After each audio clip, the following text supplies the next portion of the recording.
ఒక 10th class చదువుతున్న పిల్లాడు డీజీపీ పేరుతో ఓ ఫేక్ ట్విట్టర్ అకౌంట్ క్రియేట్ చేసి ఏం చేశాడో తెలుసా?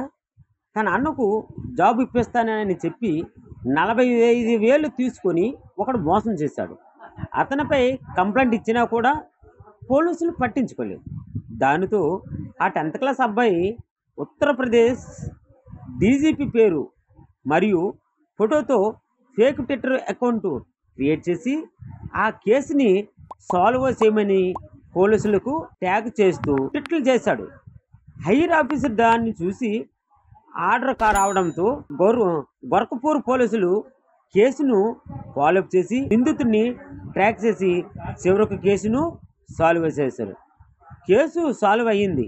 డీజీపీ ఆఫీసులో ఇన్ఫార్మ్ చేయగా అప్పుడు తెలిసింది అసలు ఈ కేసులో డీజీపీ ఎలాంటి ఆర్డర్ ఇవ్వలేదని, అది ఫేక్ ట్విట్టర్ అకౌంట్ అని తెలిసి ఆ పిల్లోడిని అదుపులోకి తీసుకున్నారు. కానీ ఆ పిల్లోడు ఫ్యూచరు ఎఫెక్ట్ అవ్వకూడదని భావించి వార్నింగ్ ఇచ్చి వదిలేశారు.